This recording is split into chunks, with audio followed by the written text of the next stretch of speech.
All right, so here we are in sunny California. Think back to a year ago.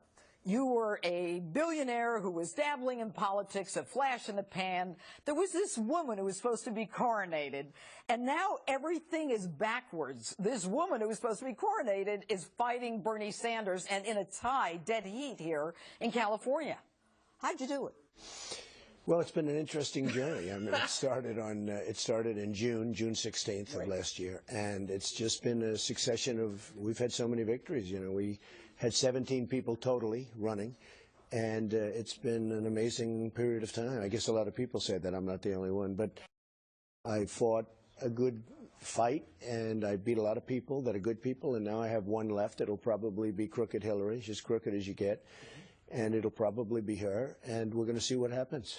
And I think it was in August of 2015 when you were on my show, Justice, and we talked about the RNC, and you demanded that they treat you fairly. Was the whole issue about the third-party run thing, wasn't that part of the treat me fairly issue? Well, it was, but, you know, we're going to see what happens. I don't think there'll be a third party, or certainly not a credible third party. Right now you have the Libertarians. I don't see that. I know the people, and I don't see that as being much of a threat.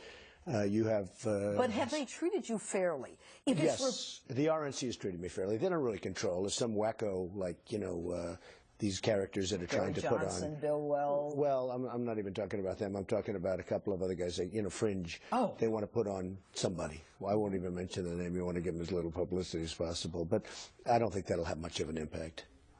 So you feel the RNC has treated you fairly? I do. I think Reince has been very good. I think that, you know, it's not easy. Don't forget, he was looking at 18, and actually it was probably at the highest point, 18 people. And they were governors and they were senators. Not everybody agrees with everything I'm doing. I want the wall. I want certain things to happen. A lot of people agree with me. You know, the interesting thing, Janine, is that I've gotten right now more votes than anybody in the history of the Republican Party. So I went through the process. We did well in Iowa, and then after that it was just a succession of victories with New Hampshire and South Carolina, everywhere. But the big story is everybody's come aboard.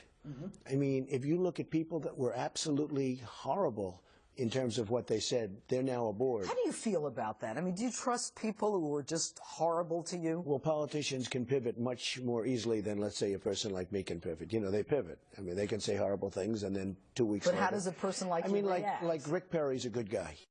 He's been a good guy, but he was very nasty during the election, and then he got out, and then he endorsed me. I didn't speak to him. He endorsed me, and he said the nicest things. He said that Donald Trump is maybe the smartest person ever to run for the office. Without a nice statement. That was a long way from what he was before. And I'll tell you what, I fully understand what he's doing and what he did, and I like him a lot. And other people have likewise. You know, they said this was a very heated battle. There are those that say, you would know better maybe than most, but there are those that say it was the most vicious battle for the nomination that any party has ever seen. Over the years, so I don't know. But Donald, over the years, you've kind of dabbled in the idea of, you know, running for president. Is it what you thought it would be? It's more vicious. It's there's more lying and deception than ever. I never thought there'd be this kind of lying. But the lying and deception, the smiling, and then the knife in the back. And I deal with tougher people because the business world at the top they're tougher, but in a certain way they're more honorable. The deceit and the disgusting media, because the media is very dishonest. Not all of it, of course, but so much of it is dishonest. The Washington Post is very, very dishonest. Well, and I want to get to that, but you know.